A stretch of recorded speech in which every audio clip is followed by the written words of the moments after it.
Imagine living in a small room that you can't leave with very little human contact. You can't see your family, you can't go outside. That is what more than 70,000 senior residents in long-term care have been experiencing for the past 3 months in Ontario because COVID-19 forced them into lockdown. But there's been a big price to pay, crushing loneliness. Tonight, I want to introduce you to an 87-year-old woman who tells us what that has been like.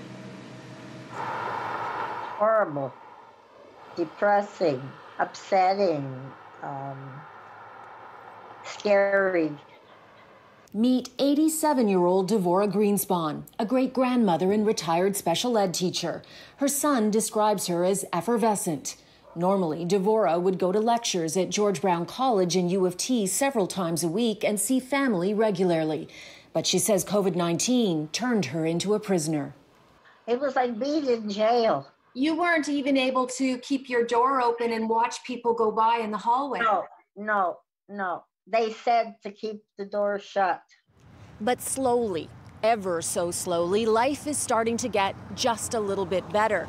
Devora tells me in the past few days she's been allowed to leave her room and walk the hallway in her long-term care home, as long as she stays in her unit and away from other residents. What it means is she can look out a window facing the street and watch the world go by for the first time in 3 months. Yeah, that is her.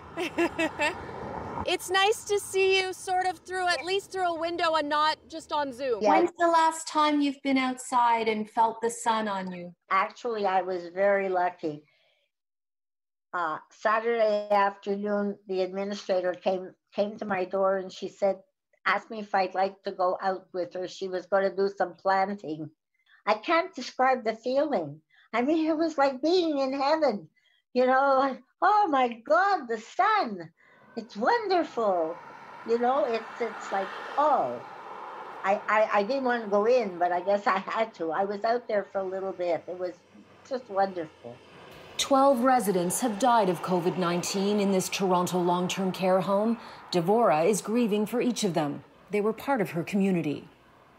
I knew these people, and I used to chat with them and go on trips with them, and now they're not here anymore. You know, it's hard. In your mind, what's the big thing that could have been done better for residents in long-term care if, God forbid, this ever happens again? I think they have to move faster. They didn't move fast enough to keep this virus under control. They knew what was happening in the rest of the world. Did you ever feel forgotten or not valued? By whom? By the government? By the government, yes. I definitely. I mean, just because we are old doesn't mean to say you plunk us in a home and give us the lousiest food, the minimum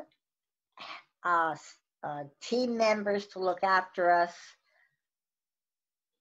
They have to realize that we can contribute. Devora praises the staff at her long-term care home and says she understands the lockdown was to try and keep her safe. Starting tomorrow, the Ford government will allow outdoor visits. One family member can go once a week if they've been tested and stay at a distance. Devora can't wait to see her daughter first, but says she will cry because she won't be able to hug her.